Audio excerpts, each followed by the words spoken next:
The Battle of Landguard Fort. The attack on Landguard Fort was a battle towards the end of the Second Anglo-Dutch War on the 2nd of July 1667, where a Dutch force attacked Landguard Fort near Felixstowe.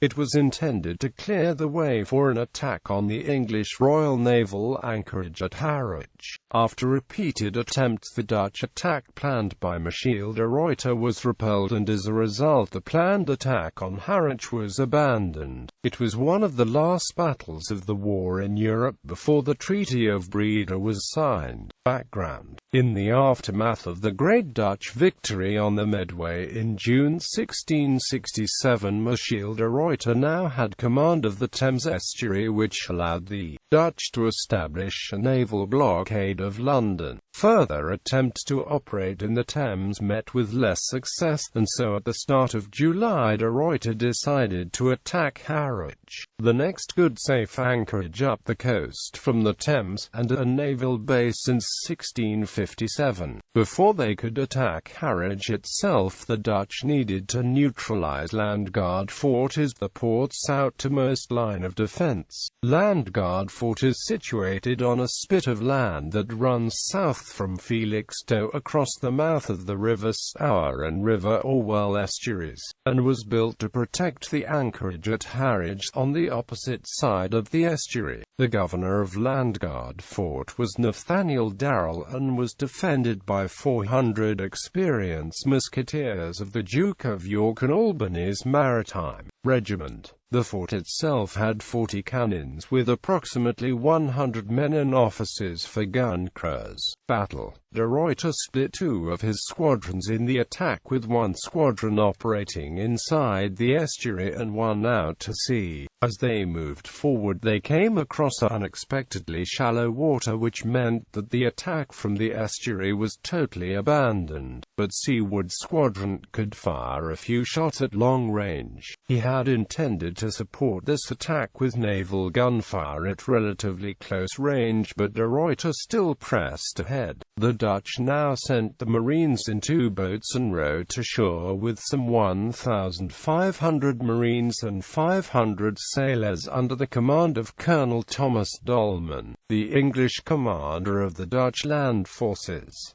They landed on the coast to the north of the fort at Cobble's Point. This put them out of range of the guns in the fort, but also meant that they had to split the forces. The Dutch left the smaller part of the force at the cliffs, the vast majority of them sailors, and this left the Marines to attack on their own. The Marines marched south to attack the fort, while they had the hard task of dragging the cannons across the shingle. The English were alerted to the Dutch and soon prepared for action. They had warnings of possible Dutch attack, especially after the defeat at Medway. The Dutch made no hesitation in launching an attack. Ladders were brought forward, and in action lasting 45 minutes the Dutch were repelled by concentrated English fire, which had caused some loss.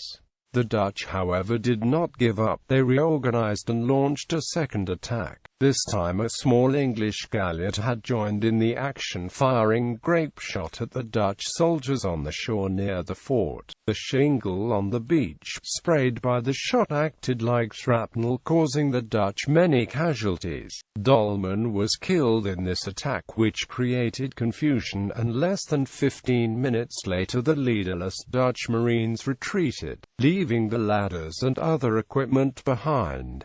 The English captured a number of prisoners, and the Dutch suffered many casualties. The Dutch Seward squadron was only able to fire a few ineffective shots at long range. While the Dutch Marines had been attacking the fort, the sailors at the beachhead came under attack by the local trained militia, commanded by the Earl of Suffolk. Continuous English fire lasted until 10 p.m., at which point the sailors decided that with casualties rising and being unable to advance forward, the decision to retreat was made. By now the Dutch were trapped on shore by low water until around 2 a.m. on the 3rd of July. giving 500 regular infantry under Major Legge time to arrive from Harwich. They too had been involved with some more skirmishing with the Dutch, who had been retreating from the fort, but no British cavalry arrived. Legge's men were soon badly outnumbered, as the defeated Dutch Marines soon joined forces with the men on the beachhead. No significant fighting took place, and the Dutch were able to re-embark after 2 a.m., and by 6 a.m. the fleet had sailed away from Harwich. Aftermath. Losses for the Dutch were moderate. They had suffered less than 150 killed, wounded or captured. The English loss was no more than 10 men, but included Darrell, who was wounded in the shoulder by a musket ball. After the failure of this raid, the Dutch settled down to blockade the Thames.